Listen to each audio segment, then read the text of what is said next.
Olá, aqui é Paulo Castardelli e sejam muito bem-vindos a esse primeiro vídeo da série, onde estou aqui com o Wilson Roberto, que é o CEO e presidente da Hybrid International. E a gente vai conversar um pouquinho sobre como começou toda essa história, como tudo realmente começou acerca da Hybrid International. Passo a palavra agora para o Wilson Roberto.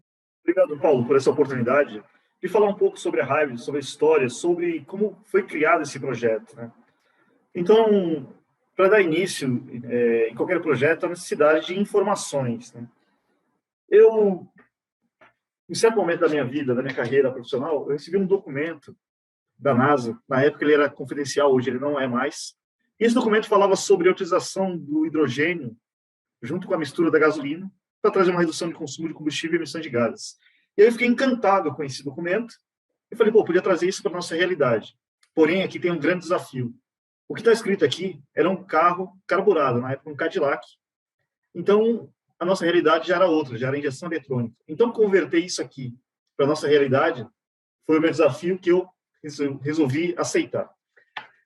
E aí, nesse período de pesquisa, graças a Deus eu tive a oportunidade de utilizar alguns laboratórios de entidades de renome, como Senai, USP, Unicamp, laboratórios particulares. E isso deu início realmente no ano de 2000, dediquei ali uns 15 anos estudando um pouco mais sobre hidrogênio, porque é algo complexo, não só o hidrogênio, como a questão de combustão é algo complexo. Mas realmente em 2015 eu tive a chance e a honra de colocar o nosso equipamento à prova dentro do Senai, uma escola que existe aqui em Santos. Então, eles me liberaram o laboratório, onde a gente utilizou o motor que é a combustão a gasolina, né, com o motor AP. E o nosso equipamento era o WR500. Era a primeira versão que a gente tinha. Então, a gente estava gatinhando ainda sobre esse assunto. Mas, mesmo assim, nós conseguimos resultados aqui eficientes, tanto na redução do consumo de combustível, como nas emissões de gases poluentes. E aí a gente continuou, a gente viu que a gente estava no caminho certo, a gente falou assim, pô, agora a gente vai investir tempo e dinheiro, isso aí vai ser sucesso lá na frente. Em 2017, eu consegui a primeira publicação científica numa revista digital da Unicamp, também é uma entidade aí de renome aí significativo. E aí a gente começou a ficar mais empolgado. Utilizamos o laboratório de instrumentação do Senai, onde a gente conseguiu entender realmente que o nosso conceito de produção de hidrogênio estava correto. Uma produção com baixo consumo de energia e alta eficiência. Esse era o maior desafio de todos os pesquisadores, conseguir extrair o hidrogênio de uma forma que não consumisse tanta energia e, principalmente, que ele fosse eficiente. E aí também não entra só essa questão de projeto, entra uma questão de química, metalurgia, materiais de fundição, um conhecimento aí bem extenso para a gente poder conseguir o que a gente está conseguindo hoje, né? E aí acabamos também tendo a oportunidade de utilizar o laboratório de biocombustíveis da USP, em parceria com a FATEC, para a gente avaliar se realmente tudo que a gente imaginou, tudo que a gente calculou, era possível de ser colocado em prática no mercado dos veículos automotores. Falando em veículos automotores, a Hybrid não começou nos veículos automotores, ela começou na linha náutica. Eu sou projetista naval, trabalhei um bom tempo numa empresa que produzia motores, então tem um conceito aí muito extenso sobre combustão, sobre produção de motores, sobre materiais aplicados em motores. Então, o que eu ouço muito no mercado aí, vamos fazer um carro totalmente hidrogênio? Não, não é o objetivo da Hybrid. O objetivo da Hybrid é melhorar o combustível que você está usando no seu carro atual. Menos gastos, maior eficiência, isso é sempre o que a gente busca. Ecologia e economia. Então, esses são alguns pilares da Hybrid. Falando aqui, a gente falou de certificado, a gente falou um pouco sobre onde surgiu. Eu quero mostrar alguns certificados que também fazem parte aqui do currículo da Hybrid, né? Em 2015, recebemos o primeiro certificado de carbono compensado, que foi emitido pela Unicamp e o laboratório LEPAC, que fica em Paraty. 2016, na sequência. 2017. E aí, esse de 2017 é interessante, porque o que a gente sequestrou de carbono nesse ano significava o plantio de 3.300 árvores. Ia demorar um pouco mais de 33 anos para sequestrar todo esse carbono. Ele conseguiu fazer isso aqui num ano. Isso aqui representa muito para a Hydrogen, não só a questão da economia de combustível. É óbvio que a gente recebeu também 2020, 2021 e 2022. Esses outros laudos, esses outros certificados estão na nossa página de apresentação do produto. Eu não vou ficar me estendendo sobre isso, mas eu tenho ouvido muito, né, a respeito. Pô, será que isso funciona? Pô, será que isso é enganação? Será que é mais um que está no mercado? Exatamente. Além da gente utilizar laboratórios de instituições de renome, nós utilizamos também instituições particulares. Dinamômetros, análise de emissões de gases, enfim, todo esse material aqui está disponível em uma página da Hydrogen, para quem realmente quer ter um pouquinho mais de conhecimento.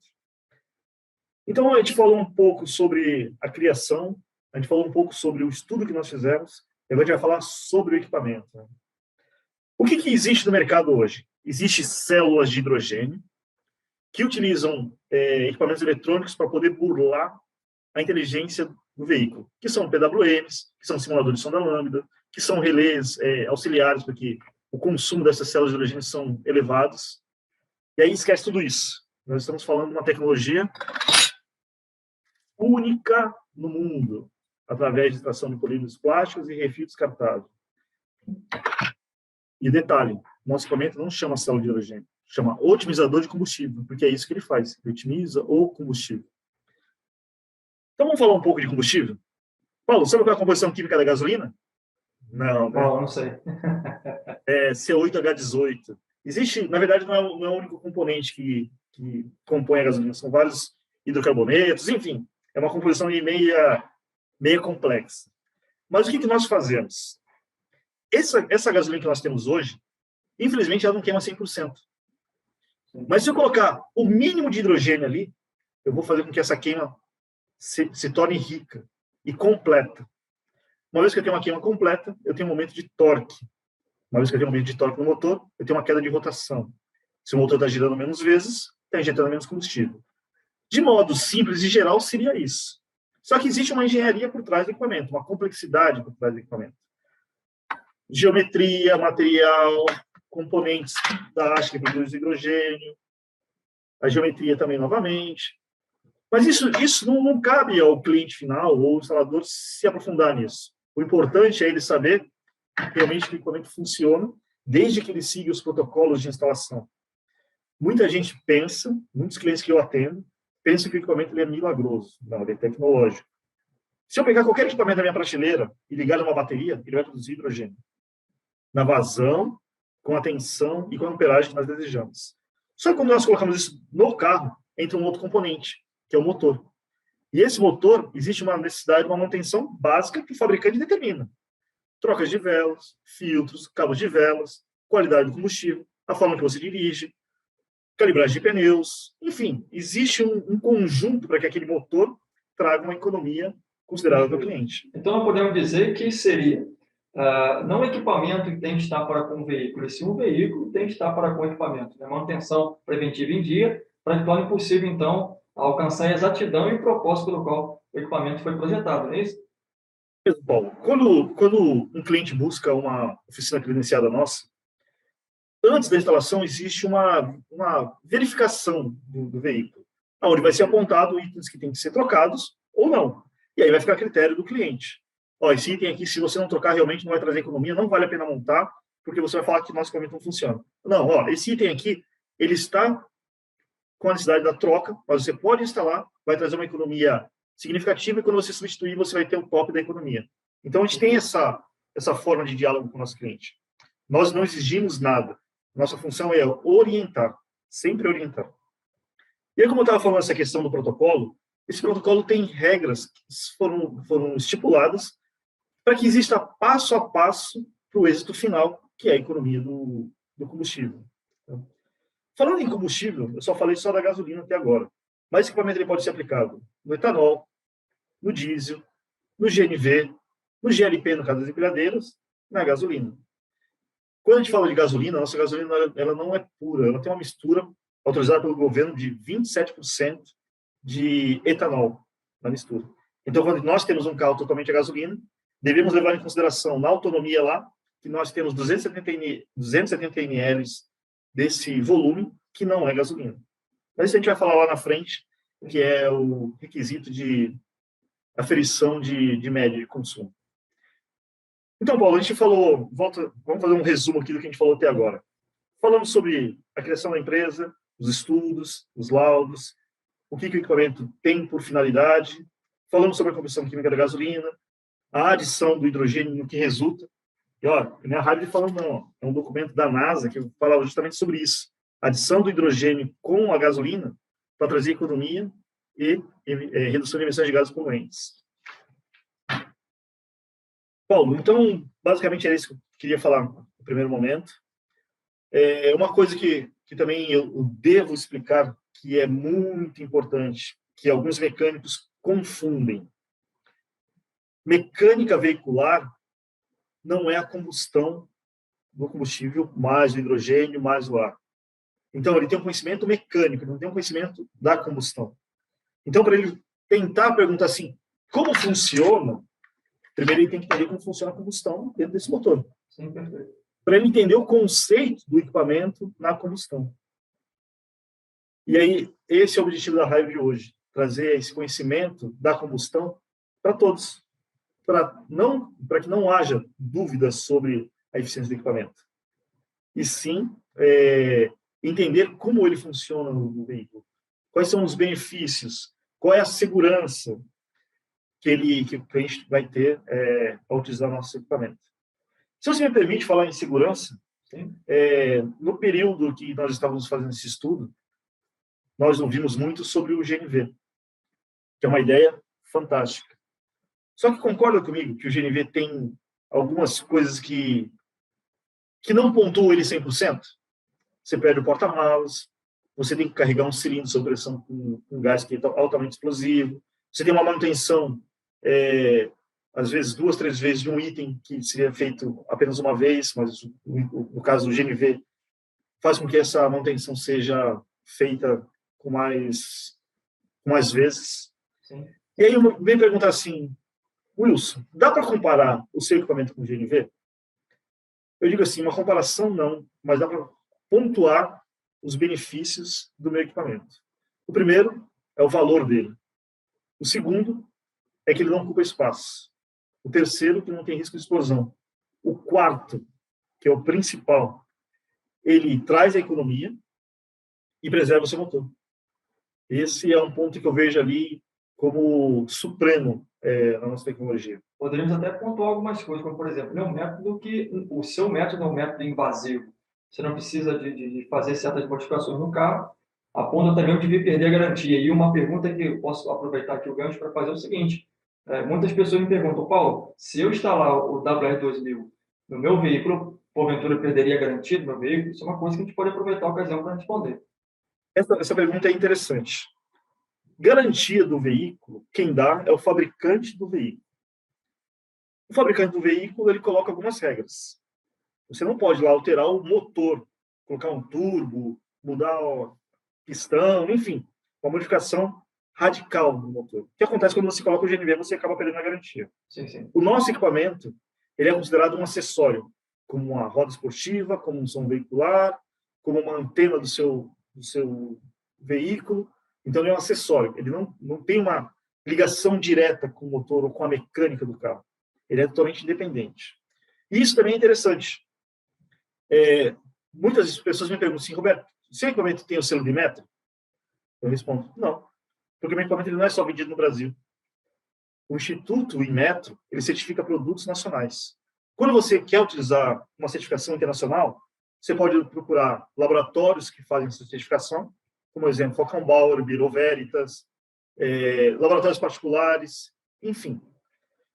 A SAI, que é a Sociedade Americana de Engenharia, todo o nosso produto ele foi desenhado sobre normas técnicas. Então, isso também segura aí a qualidade, a eficiência e a segurança do equipamento. Mas voltando sobre o assunto do Inmetro, né? Tem o selo Inmetro? Não. Então não presta. O Inmetro, existe 2 tipos de certificações, a voluntária e a compulsória.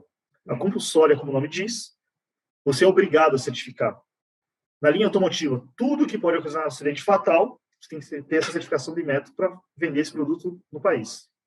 A voluntária, como o nome diz, você faz ou não faz. Existe uma lista de itens que o nosso equipamento não se enquadra como obrigatório. Então, eu preferi não fazer pelo Inmetro e fazer em laboratórios internacionais, porque eu não vendo, não penso só em vender no Brasil. Então, eu acho que essa pergunta sua aí foi excepcional para a gente também esclarecer esse assunto. A título acerca dessa informação, o interessante, então, seria um contato com o proprietário do veículo, também com a concessionária, para saber se realmente... Por que vai decidir? O nosso primeiro parágrafo do nosso manual de garantia tem uma nota lá escrita: clientes que estejam com o carro no período de garantia devem buscar autorizada para verificar se vai ter a perca da garantia. É óbvio que a resposta lá sempre vai ser sim. E aí fica a critério do cliente. Será que vale a pena manter a garantia de fábrica ou não? Eu tenho clientes que abandonam a garantia porque sabem que a garantia ela não é 100%. Até porque também entende que o benefício, o valor que está recebendo oriundo do equipamento sobrepuja qualquer... Vale muito mais a pena. Né? Não só pela economia, ecologia e tudo mais. Tem clientes de transportadoras que têm caminhões da garantia, que abandonam a garantia, formam um profissional dentro da transportadora para fazer a manutenção desse caminhão e utiliza a tecnologia. E aí vai de critério para critério. A Hybrid não está aqui para falar assim, não, pode colocar que nós vamos garantir a sua garantia de fábrica. Não, porque nem podemos fazer isso. Perfeito. Agora, a garantia do nosso equipamento, a vida útil do nosso equipamento, isso você pode ter certeza que a empresa sempre vai estar com isso à frente. Já aproveitando aqui a ocasião que você falou sobre segurança, uma das perguntas que as pessoas fazem é com relação à questão de se há algum risco de explosão. Você mencionou a questão aí do GNV, e nós já tomamos ciência de que existem vários casos aí de explosão do GNV, né? Você pode também falar um pouquinho sobre essa questão aí, que eu acho importante. Paulo, eu vou te falar, o seu tanque de combustível é mais perigoso do que o nosso equipamento. Seu tanque transporta combustível em estado líquido, em estado de vapor, dependendo da colisão que você tenha, pode ocasionar uma explosão. O nosso equipamento, a base dele é um fluido com uma substância alcalina, tá? Então, essa substância que está ali dentro desse refil, ela não é inflamável, primeiro ponto. Só que essa substância que está aqui dentro, ela é capaz, num processo eletroquímico, separar as moléculas do oxigênio e do hidrogênio, transformá-las em gás, que vai ser conduzido por uma mangueira até a linha de alimentação do TBI, consequentemente, vão se encontrar lá na câmara de combustão, combustível, hidrogênio, ar, vai existir a combustão e vai queimar tudo. Quando você desliga o seu veículo, para a produção do gás. E quando você liga o seu veículo, começa a produção do gás. Resumindo, todo o gás que é produzido é consumido pelo motor, então não tem risco de explosão. Ou seja, não tem um acúmulo do hidrogênio ao ponto de gerar algum tipo de problema. Perfeito. Aproveitando esse gancho para falar um pouquinho sobre a questão da diferença do otimizador de combustão, que é a sua proposta, com relação às células de hidrogênio que a gente encontra no mercado aí. Fala um pouquinho sobre essa diferença, porque pelo pouco conhecimento que eu tive sobre as células, algumas células, inclusive, oferecem risco e algumas delas produzem a mesma quantidade de hidrogênio e também de oxigênio. Tem um mito sobre essa questão. Você pode falar um pouquinho sobre essa diferença aí para a gente? Sim. As células de hidrogênio que a gente encontra no mercado são de placas. Ela tem, vamos dizer, ela tem uma placa de 50 por 50 com polo positivo, uma placa com polo neutro e uma placa com polo positivo. Desculpa, negativo. Positivo, neutro e negativo. Quando existe a reação de eletrólise, a separação das moléculas é 50% hidrogênio, 50% oxigênio. Esse é o primeiro ponto. O nosso equipamento, ele tem uma geometria totalmente diferente. Não tem placas. Ele tem uma haste, onde produz o oxigênio, e um copo, onde produz o hidrogênio. Se você olhar esta área aqui, é muito menor do que essa área aqui. Então, naturalmente, se eu tenho uma área menor, eu vou produzir menos gás nesta área. E se eu tenho uma área maior, eu vou produzir uma quantidade de gás nessa área maior. O que interessa para mim? O oxigênio na combustão? Não. O motor já está aspirando o ar, que tem lá 78% de hidrogênio e um pouco mais de 20% de oxigênio. Para que eu vou colocar mais oxigênio na queima? Então, um dos grandes segredos do nosso equipamento é justamente isso: as áreas de produção de gases. Produzimos muito mais hidrogênio do que oxigênio. E com isso a gente precisa de uma quantidade menor de energia. Perfeito. Aí me perguntam assim, pô, Roberto, mas só aquele pouquinho de gás é capaz de gerar essa economia? O porquê disso? Quando um cliente acessa algumas células de hidrogênio na internet, minha célula produz 4 litros de gás, minha célula produz 2 litros de gás, minha célula produz 20 litros de gás. Só que ali, o cálculo que eles fazem, existe duas formas. Existe a vazão mássica e a vazão volumétrica. E aí eu pergunto para esses fabricantes, qual que é a sua vazão? A mássica ou a volumétrica? E aí eles se embaralham porque eles não sabem distinguir uma da outra. O que nos interessa é a mássica. Quanto de massa daquele gás eu vou conseguir colocar dentro da combustão para nos auxiliar. Vou dar um exemplo da gasolina. A gente chama de razão estequiométrica, que é uma quantidade de ar e uma quantidade de combustível. No caso da gasolina, nós falamos hoje em 14,7, quer dizer, 14,7 por 1. Ou seja, 14,7 quilos de ar para 1 quilo de combustível. E aí, essa mássica que nós estamos colocando no hidrogênio, a gente está acrescentando ali no combustível. Só que não é só acrescentar essa mássica no combustível. Existe uma outra coisa também importante na combustão. Chama-se poder calorífico. Cada gás tem um poder de queima em determinado cenário. No caso do hidrogênio, ele tem um poder calorífico 3 vezes maior do que a gasolina. Então, se eu coloco o mínimo, eu estou enriquecendo aquela queima ali praticamente 3 vezes mais, dentro da mesma massa. É um pouco complexo de entender, mas é isso. Eu não quis me aprofundar muito, porque é muito complexo. Ainda tem outros itens que entram na combustão ali, não vai se estender demais, e o objetivo não é esse. Não, mas é uma aula boa e isso é importante para a gente. Eu vou aproveitar o gancho agora com relação a essa questão da caloria que você falou. Alguns cabeçotes hoje em dia são feitos até de alumínio, se eu não me engano. Agora vai a pergunta. Por ter a capacidade calorífica maior relacionada ao hidrogênio, poderia trazer algum tipo de risco a nível de uma caloria maior sendo efetuada dentro do motor, por exemplo? Fala um pouquinho sobre isso também. Vamos pegar o exemplo aqui do Cadillac. Sim. O bloco do Cadillac era ferro fundido. Sim, sim. Então tinha um ponto de fusão maior do que o bloco que nós utilizamos hoje, que é de alumínio. Porém, os materiais hoje receberam vários reforços de outros minerais que deixaram eles muito mais resistentes do que o próprio ferro fundido daquele bloco do Cadillac. Perfeito. É óbvio que na engenharia existe fator de segurança. O nosso combustível no Brasil não é igual ao mesmo combustível que está nos Estados Unidos, não é o mesmo que está igual no México, em poderes caloríficos. Mas o fabricante de carro está em todos esses países. Então, a engenharia determina um valor de segurança para essa combustão. Lembrando que a nossa vazão e a nossa quantidade de hidrogênio que nós colocamos no carro é muito pouca, então não teria risco nenhum. E falando nesse muito pouco, é até interessante. Essa informação é interessante para os mecânicos. Sim. Dentro da combustão, existe uma coisa chamada estequiometria. Então, a gente falou que era a relação entre ar e combustível. No caso da gasolina, é 14,7 por 1. Esse 1 é o fator de lambda, que nós vemos lá no nosso escândalo.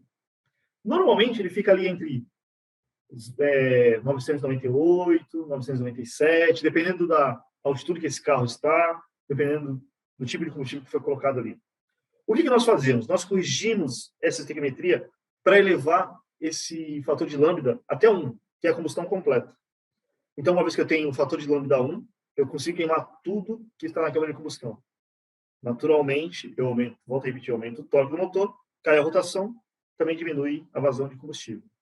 Então, isso também era uma coisa interessante que eu tinha que falar para vocês a respeito da combustão. Então, Wilson, falando um pouquinho sobre essa questão dos mecânicos, então, né? A empresa ela tem uma certificação, tem todo um protocolo a ser seguido. Então, fala um pouquinho para a gente como é que funciona da parte da empresa junto com os mecânicos que têm interesse em buscar essa certificação junto à Hybrid. Então, Paulo, a empresa ela conta com um corpo de distribuidores e instaladores, e uma das principais regras da fábrica é que a venda do produto esteja amarrada à instalação. Isso é um diferencial enorme. Se você pegar qualquer fabricante de célula de hidrogênio no mercado, ele vende para você, te manda um manual e fala assim, de forma geral, se vira. Aí quando você pega o telefone e liga para ele, fala assim, Eu comprei esse equipamento e não consegui ter economia. A resposta dele, 99% das vezes, é falar assim, você montou errado. Então, para a Hybrid não se equiparar com esse conceito, nós determinamos que os nossos distribuidores tenham instaladores que passam por um crivo da empresa, um treinamento na empresa, e aí, a partir daí, eles são certificados para que eles façam esse tipo de instalação. E aí, existem algumas regras, existem algumas políticas dentro da empresa. Uma delas é o protocolo de instalação. Esse protocolo aqui ele serve para duas coisas. A primeira é que se esse instalador tiver alguma dúvida e ele me mandar, eu consigo responder para ele, ou o meu corpo técnico responder para ele, a dúvida que ele tenha, porque ele escreveu lá os valores do scanner, ele escreveu onde que foi feita a instalação, ele mandou uma foto, ele falou onde que ele colocou a mangueira. Então, isso faz com que a gente consiga auxiliar ele à distância. Então, esse é um dos pontos.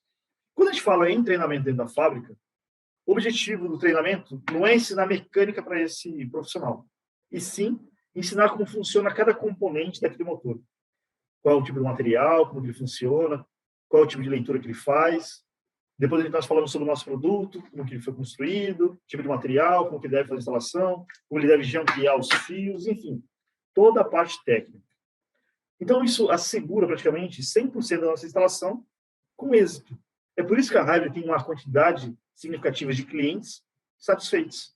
Uma política simples que traz um resultado aí enorme, sem contar a confiança do cliente na empresa. Falando um pouco mais sobre o protocolo, ele também fala sobre uma outra coisa interessante. Esse primeiro retângulo aqui é a autorização do cliente para a gente fazer 2 furos para fixar o equipamento e registrar fotos, filmagens, uma filmagem do cliente falando sobre o depoimento dele. Então, isso assegura a empresa, o cliente e o instalador. E aí, dentro da instalação, existe aqui alguns passos que têm que ser seguidos. E aí, eu vou dar um exemplo aqui desse carro. Esse carro apresentou uma sequência de erros aqui, mais de 6 erros. Então, foi descrito no protocolo, foi orientado o cliente a fazer a substituição desses itens, e aí o resultado final foi a assinatura do cliente, dizendo que está satisfeito e que conseguiu êxito com a substituição desses itens que foram relatados. E aí, qual é o próximo passo, Paulo? Depois que a gente tem o cliente na nossa oficina, nós falamos para ele sobre o protocolo e nós vamos entrar num passo que é o teste de percurso. Esse eu digo que é o mais complexo, porque eu tenho clientes que não sabem quanto o carro faz, eu tenho clientes que acham que o carro faz 15 km por litro quando o carro faz 10, eu tenho clientes contrários, que o carro faz 10 e ele acha que só fazia 8. Então, é um desafio, mas a informação sempre é o método mais seguro de você passar para o seu cliente. E aí não é a Hybrid dizendo. Existe um documento chamado COMPET, feito pelo governo federal junto com o INEP. O que eles fizeram? Eles analisaram o seguinte: o Paulo compra um carro com a propaganda dizendo que o carro faz 10 km por litro. E aí, essa propaganda, o carro realmente faz 10 km por litro, seguindo as normas da BNT, que foi estipulado na pista de teste. Um único motorista, 1 litro de combustível, uma pista reta, de preferência a favor do vento. A mesma velocidade, né? Aí o Paulo... detalhe, esse teste é 60 km por hora, tá? Sim. Aí o Paulo pega esse carro, o mesmo carro que ele viu lá na propaganda, maravilhoso, ele coloca a família dele, ele coloca a carga, aí ele vai pegar um relevo que é acidentado, vai pegar um relevo que tem serra, aí, por azar, ele coloca um combustível de má qualidade. Esse carro nunca vai fazer 10 km por hora. Então, esses fatores foram descritos numa norma, depois eu deixo até para você essa norma da BNT, Sim. E vou deixar também o COMPET, que registra cada modelo de carro e a sua economia prevista. Se você pegar os carros hoje, os mais modernos, vem lá no vidro um selo de eficiência energética, que aí fala lá, inclusive vai falar sobre o COMPET, e fala realmente quanto aquele carro faz, em condições normais de pressão e temperatura, em um relevo plano, de preferência livre do mar. Então, se você ler lá o manual do fabricante, vai estar descrito dessa forma. Mas aí você me pergunta assim, mas Roberto, como é que eu vou fazer essa avaliação se eu estou aqui em Minas Gerais, que é uma altitude acima do nível do mar? Exatamente. A resposta é simples. Você vai utilizar os parâmetros que você tem em mãos. O cliente chegou com o carro. Se o carro tiver um computador de bordo, você vai registrar lá com uma foto quanto o carro estava fazendo. Você vai lá no Google ou no COMPET, que é uma sequência de documentos, encontra o carro X. Ah, faz tanto. Você faz a instalação, ou o seu instalador vai fazer a instalação, e você vai tentar reproduzir o mesmo percurso que esse cliente fez com esse carro. De preferência, eu recomendo sempre uma rodovia, andar aí de 25 a 30 quilômetros, que é um percurso que é capaz do módulo reconhecer o novo combustível que está ali, no caso seria o hidrogênio, e comparar o antes e o depois. Aí você pode me perguntar assim, Roberto, depois que eu fizer a instalação, eu devo desligar o equipamento e andar com o equipamento desligado para ver se vai melhorar ou não? A resposta é não. Por quê? Uma vez que você colocou o hidrogênio, ficou gravado os parâmetros desse novo combustível no módulo. E demora alguns dias para esse parâmetro retroceder e voltar ao seu original de fábrica. Então, você pode testar antes de instalar e depois com o equipamento ligado. Mas nunca, depois que você ligou o equipamento, tentar desligar e tentar comparar. Você não vai ter um parâmetro correto. Sim, perfeito. Eu posso até contar como experiência própria.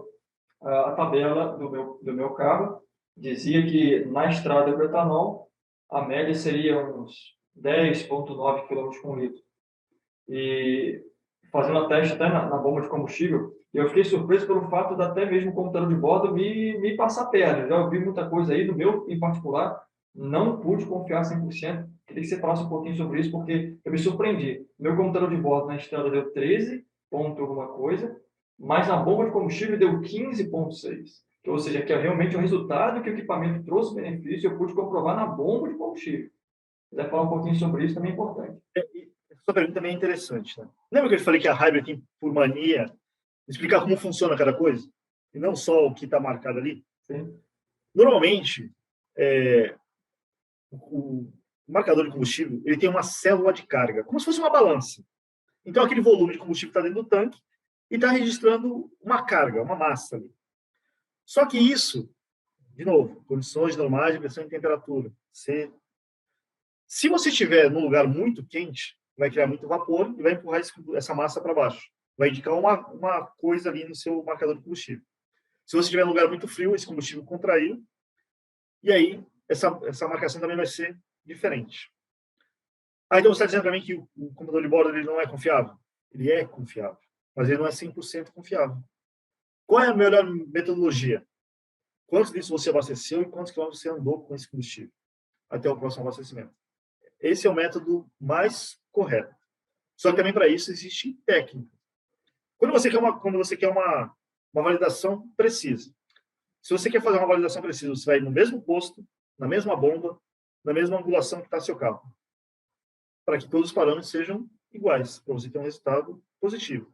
Mas em viagens que você abastece em vários postos de gasolina, vários tipos de combustível, várias temperaturas, aquela média que vai ser estipulada é uma média precisa, só que em situações diferentes. E aí você tem que usar o bom senso. Pô, eu estou aqui em Minas, nossa, sobe e desce, o carro consumiu tanto. Aí você consegue chegar aqui para o estado de São Paulo, no litoral, marcou outro tanto. E aí você tira uma média disso aí. Mas sempre usando o bom senso em relação ao relevo que você está. Agora, a título de fazer um teste de percurso, depois, quem sabe, a gente fala um pouco melhor sobre isso. Mas seria correto, a minha pergunta, a gente fazer um teste de percurso, utilizando, obviamente, o mesmo percurso, porém, tentando manter ali aproximadamente uma velocidade de 80 km por hora e com o ar-condicionado desligado, de preferência passar a marcha no câmbio manual, no sentido de que não deixe ultrapassar pelo menos os 2 RPM. Fala um pouquinho sobre essas questões, para a gente possa manter pelo menos um padrão, né, para a gente poder tirar uma média um pouco mais fidedigna, vamos dizer assim, mais verídica daquilo. Vamos falar então de padrão, né? A velocidade de 80 km por hora é legal porque é a velocidade normalmente de todas as rodovias, né? Até você não causar nenhum acidente. A troca de marcha que o próprio fabricante pede é entre 2.000 e 2.500 RPM. Isso no câmbio manual. No câmbio automático, isso vai acontecer naturalmente. O carro ganha o torque e vai fazer as trocas abaixo de 2.500 RPM. Então, você tenta manter essa velocidade de 80 num percurso de 25 a 30 quilômetros, volta no posto que você abasteceu de início e tira ali a média. Lembrando, o ideal é que isso seja feito no mesmo período. Não faça assim, de manhã eu vou andar e depois à tarde eu vou lá abastecer, porque aí já perdeu todos os parâmetros. Então tem que ser uma sequência. Abasteceu, foi para a pista, andou os 30 quilômetros, voltou, abasteceu, e aí você tem o parâmetro que você deseja. Mas, Paulo, vamos pensar lá na frente. Né? Eu te entrego um equipamento que tem uma vida útil prevista de 10 anos até a primeira troca da haste. Você vai estar se preocupando num teste pontual ou você vai se preocupar quanto isso vai te trazer de benefício ao longo desse tempo? Sim, o benefício ao longo do período, né? Ao longo do vídeo. E aí, descrito no manual, está lá também. O ideal, antes de você ter um comparativo, é você andar 3 tanques em elementos diferentes. E aí você vai ter uma apuração mais precisa. Concorda comigo que se você andar 30 quilômetros, corresponde ali 6, 7 litros de combustível? Mas se você andar com seu tanque todinho de 50 litros, você vai ter uma precisão maior. Sim. Então, por isso que nós colocamos ali 3 tanques para a gente fazer a validação. É óbvio que todo cliente quer saber se o equipamento está funcionando ou não. Mas dentro do scanner, existem parâmetros ali, sem colocar o carro na pista, que vai indicar que o equipamento funciona 100%. E um deles é a queda da rotação. O outro, se não me engano, seria o tempo de abertura do bico de injeção. Justamente. Sim. Ah, você estudou, hein? O tempo de abertura de bico, o tempo de abertura dos bicos injetores normalmente é 3 miliamperes. Se caiu o tempo, isso significa que ele ficou mais tempo fechado, então está injetando uma vazão menor de combustível. Muito bem. Isso é real. Já falamos sobre tanta coisa, poderíamos falar sobre, inclusive, obviamente vão ter outros vídeos, vamos falar sobre a instalação em si, questões um pouco mais aprofundadas do cuidado que tem que se ter. Já teve muita situação aí, inclusive, que nós presenciamos, inclusive comigo, o fato de que outros elementos que foram colocados de uma forma até pelo fato de querer ajudar, mas no final acabou atrapalhando a título de instalação. Então, são coisas que tem que ter muito cuidado. Você está falando aí de protocolo, eu lembrei dessa situação aí, que quanto mais limpa, né? Quanto mais clean for essa instalação, melhor para a funcionalidade do equipamento, não é isso? Realmente, já aconteceu no passado. Existiu a boa intenção, só que faltou o conhecimento. O nosso equipamento não trabalha com 10, 20, 30 amperes. Ele trabalha com menos de 3 amperes.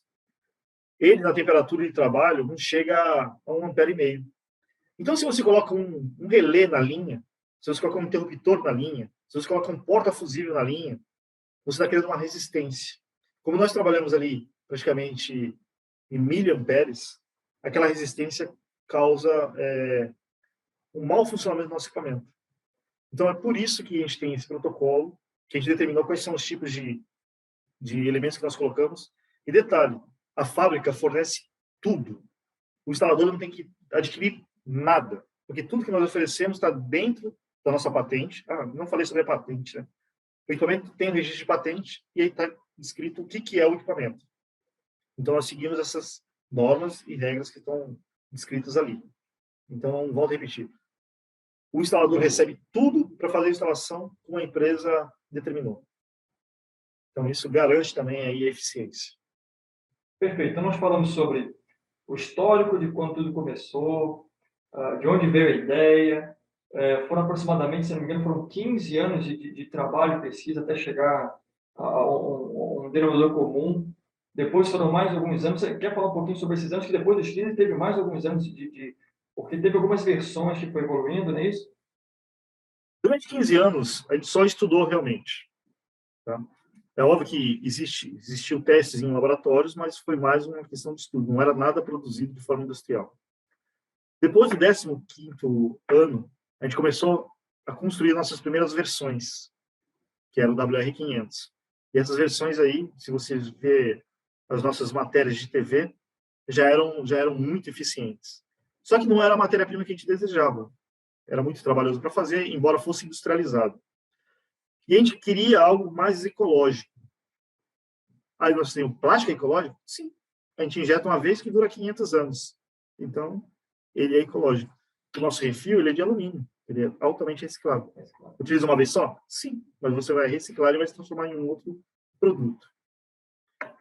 Então, depois que a gente conseguiu ter a nossa primeira certificação, nosso primeiro prêmio, a gente percebeu, a gente pode entrar no mercado. Só que, para você entrar no mercado, existe também regras. Existe um investimento. E a gente começou um investimento pequeno, produzindo as ferramentas de gestão, vendo o que a gente podia aperfeiçoar, quais eram os melhores materiais, e começamos a colocar no mercado. Sucesso, sucesso, sucesso. O sucesso traz rentabilidade e nós vamos melhorando o equipamento sempre.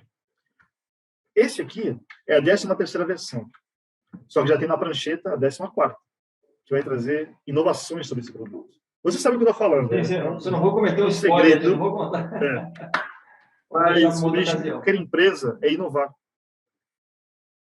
Então, a trajetória da Hybrid ela foi construída de forma sólida.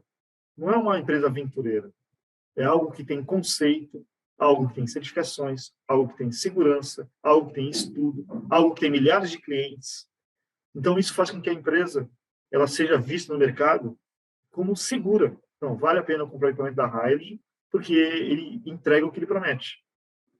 Perfeito. Eu entendo que esse momento que nós passamos aqui foi um momento muito importante, justamente para isso. A primeira pergunta que a gente ouve dos clientes é essa: será que eu estou comprando algum equipamento que já é parecido com o que tem no mercado, que inclusive alguns no mercado já apresentaram algumas situações que a gente nem precisa mencionar aqui, então a pessoa fica com dúvida. Será que realmente funciona? Será que não funciona? Será que tem laudo? E você, nesse vídeo, fez um apanhado de informações aí para poder, de uma vez por todas, tirar qualquer tipo de dúvida acerca de laudo, certificações, né, e todo esse apanhado de documentos que comprovam realmente a eficácia do equipamento, não só a título de economia de combustível, também bem como também a melhoria de algumas, eu digo, a vida útil do motor, ela é prolongada em virtude do uso do hidrogênio e também a questão a redução da emissão de gases poluentes, né? Inclusive, você pode aproveitar o exemplo. Quer falar? Pode falar. Eu quero falar um negócio que veio à mente, que é interessante, que eu já ouvi isso uma vez e eu vou reproduzir. Me perguntaram assim, pô, Wilson, se esse equipamento seu é tão bom, por que ele não veio de fábrica? Está perguntando isso também. Aí eu pensei, como que eu vou responder esse cidadão? Aí eu falei assim, é o seguinte, existe uma tecnologia que salva vidas. Essa tecnologia ela vem num carro da Ford. Quando você sofre uma colisão, ele manda um sinal, uma mensagem para o hospital mais próximo e para o sistema de trânsito para liberar todos os semáforos de cor verde para essa ambulância chegar o mais rápido possível nesse veículo. Aí eu pergunto, uma tecnologia que salva vidas está em todos os carros? Infelizmente, não. Não. Aí, para complementar, eu falei assim, cara, existe carros híbridos de fábrica. Prius, Corolla e o da Ford, que é o Fusion. Será que se eu colocar meu equipamento nesses carros, eu consigo melhorar? E a resposta foi sim. Sim. Melhoramos a média do que já era bom. O que era bom de fábrica, nós melhoramos. Por quê? Nós estamos corrigindo o combustível, nós não estamos corrigindo a tecnologia do carro. E aí, mais uma vez, a gente conseguiu provar que o equipamento ele é eficaz na combustão e não na mecânica ou na tecnologia embarcada daquele carro. Perfeito. E aí, as pessoas que me perguntavam isso quando eu dava esse tipo de resposta, paravam, refletiam e falavam assim, realmente esse equipamento ele tem esse diferencial, que é o que a gente demonstrou até agora. Sim, perfeito. Professor Roberto, vamos chegando ao final desse vídeo. Eu convido você, a gente vai estar gravando outros vídeos, é uma série de vídeos aí para trazer, elucidar a mente do pessoal acerca do sistema, um sistema de otimização de combustão através de hidrogênio. Algo fantástico, inovador, maravilhoso. E, na verdade, inclusive, vamos falar depois de uma oportunidade, se você quiser ter uma palhinha aqui no finalzinho, falando sobre as questões relacionadas aos incentivos aí do governo. Tem a rota, se não me engano, a 2030. Já poder falar quer falar um pouquinho sobre isso agora? Antes de terminar, a gente fala um pouquinho sobre isso. Vamos falar porque é interessante. Né? Eu estou no estado de São Paulo, a fábrica do estado de São Paulo, no litoral, e a cidade de São Paulo existe uma lei de incentivo para quem utiliza carros elétricos, híbridos e a hidrogênio. Então, híbridos é o nosso conceito. Nós transformamos qualquer veículo atual em híbrido, que vai se enquadrar dentro dessa lei. Uma outra lei que é de âmbito federal chama-se Rota 2030, que até 2030, você, as empresas têm que se adequar na redução de emissões de gases poluentes. Concorda comigo que mudar uma frota de 110 milhões de carros da noite para o dia é impossível? Sim. Concorda comigo que se eu conseguisse trocar essa frota por carros elétricos, faltaria energia, já que nós sofremos racionamentos e a nossa matriz energética são hidrelétricas. Se eu conseguisse transformar toda a frota em carro movido a hidrogênio, aonde estão esses postos espalhados pelo Brasil para fazer esse tipo de alimentação e recarga? Se eu conseguisse convencer todo mundo de comprar um carro híbrido de fábrica, será que a montadora seria capaz de fabricar 110 milhões de baterias da noite para o dia? Eu acredito que, com certeza, a título de custo também, não é ser viável para todo mundo, nem todo mundo ter condições de comprar um carro. Não, e não é isso. E o passivo depois dessa bateria? Sim, sim. A gente só está pensando naquele momento. E o passivo? Agora eu te pergunto, Paulo, será que se eu conseguir colocar isso aqui no seu equipamento, no seu carro, um equipamento barato, seguro, com eficiência, que vai transformar seu carro em híbrido, eu conseguiria? É óbvio que sim. É o que já acontece. É o que acontece. O que falta hoje é informação. E essa informação já chegou ao governo. Não só o governo federal, como também algumas instituições, como a gente já falou no passado, do Inmetro. Nós fomos convidados pelo Inmetro para falar um pouco sobre a nossa ecologia, não para homologar o produto, mas para demonstrar o nosso conceito e o nosso conhecimento sobre hidrogênio, para homologar o gás hidrogênio como combustível, como acontece com o GNV. Então, isso tudo é só uma questão de tempo e de conhecimento. Todos vão perceber que é muito mais fácil pegar a frota atual e transformar em híbrido do que substituir ela inteira por veículos híbridos que não foram fabricados ainda. Então, o Brasil ele vai sair à frente de todos os outros países do mundo com esse tipo de tecnologia. E falando dessa tecnologia fora do mundo, existe, mas não com o nosso conceito. Inclusive, depois se você quiser compartilhar o nosso link, que a gente fala sobre as tecnologias existentes no mundo e as nacionais, dá para ter um comparativo ali sobre o que nós estamos falando. Mas, basicamente, só queria encerrar a nossa conversa a respeito dessa legislação. Depois a gente pode até falar um pouco mais, de forma mais profunda, e colocar ali como funciona esse dispositivo, para a gente poder também transmitir mais informações. Muito bem, podemos finalizar por aqui, lembrando ao pessoal que está assistindo até agora que o nosso próximo vídeo nós vamos estar falando um pouco mais sobre a questão da instalação em si. Então, mostrando um pouco mais o local onde é instalado, basicamente onde é que as coisas funcionam ali, a tipo de instalação, para que a gente possa, inclusive, até elucidar na mente do cliente que tem o desejo de instalar o equipamento, né, diante de tantos benefícios. Eu acredito que na altura do campeonato aqui já tem gente querendo saber, opa, onde é que eu faço para comprar, como é que eu faço para comprar. A gente tem um site oficial, onde também vou deixar o link depois aqui para que você possa visitar o site e conhecer o distribuidor mais próximo da sua região aí, tá bom? Mas o bacana disso tudo é falar realmente acerca de que é um método que é praticamente, na minha opinião, não é invasivo e realmente eu sou suspeito para falar porque o meu carro funciona e funciona muito bem, estou muito feliz e só tenho a agradecer você, tá bom, Roberto, pela oportunidade. Esse é o primeiro vídeo, o vídeo introdutório da nossa série. Vamos fazer o segundo falando sobre instalação. Muito obrigado pela sua participação. Quer falar alguma coisa agora no final? Fique à vontade. Até logo e agradeço pela oportunidade de falar sobre a empresa Hive. Muito bem, pessoal, vamos ficando por aqui. Um forte abraço, então até o nosso próximo vídeo. Fique com Deus.